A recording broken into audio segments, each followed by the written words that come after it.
ஓம் நமச்சிவாயே. இறைவனுக்கு செய்யக்கூடிய ஒவ்வொரு காரியங்களும் நம் உடல் உயிருக்கு செய்யக்கூடிய பிரச்சனைகளை தீர்க்கக்கூடிய காரியங்களாகவே நம் முன்னோர்கள் செய்து வைத்திருக்கின்றார்கள். இது ஒரு மிகச்சிறந்த மருத்துவ மையம். இறைவனுக்கு செய்வது எல்லாமே நம் உடலை காக்கும் மருத்துவம். ஒரு எடுத்துக்காட்டாக நீங்கள் எல்லாம் தெரிஞ்சிருப்பீங்க. கன்னடகம் சாமிக்கு வைக்கிறத பற்றி தெரியும். கோயிலுக்கு போனால் கோயிலில் கடைகளில் கன்னடகம் சொல்லி கேட்டால் அதை கொடுப்பாங்க.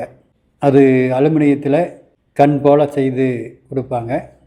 அந்த கன்னடக்கத்தை கொண்டு போய் பூஜகர்கிட்ட கொடுத்தோமா அவங்க சாமியோட கண்ணில் வச்சு எடுத்து கொடுப்பாங்க. இது ஆரம்ப காலத்தில் இருந்த வழக்கு. ஆனால் காலப்போக்கில் அது மாறிவிட்டது. அதை பற்றி பிறகு தெரிவோம். அது எதுக்கு சாமி கண்ணில் வச்சு நம்ம கையில் எடுத்து கொடுக்குறாங்க அப்படின்னு பார்த்தீங்கன்னா, சாமிக்கு பிரபஞ்ச சக்தியை உள்ளடக்கக்கூடிய திறன் இருக்கிறது. நாம் செய்யக்கூடிய அபிஷேக ஆராதனை மூலமாக கோயிலில் இருக்கக்கூடிய சிலைக்கு பிரபஞ்ச சக்தி அங்கு குவிந்து இருக்கிறது.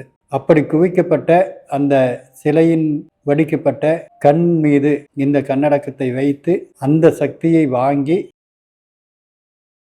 அந்த கன்னடக்கத்தை தினசரி நமது கண்ணில் வைத்தால் நம் கண் பார்வை தானாக கூடி பளிச்சென தெரியும். ஆனால் இன்று எல்லாமே வியாபாரமாக மாறிவிட்டது. எதை எப்படி செய்தால் என்ன நடக்கும் என்று முன்னோர்கள் சொன்னார்களோ அதை அப்படி செய்யாமல் எதை எப்படி செய்தால் நமக்கு ஒரு வருமானம் வருமோ என்று பார்க்கக்கூடிய நிலை வந்துவிட்டது. கன்னடக்கத்தின் உண்மையான நோக்கம் இதுதான். இன்னும் பார்த்தீங்கன்னா, கன்னடக்கம் அலுமினியத்தில் செய்வாங்க, கன்னடக்கம் வெள்ளியில் செய்வாங்க. அதே கன்னடக்கத்தை தங்கத்தில் செய்ய மாட்டாங்க.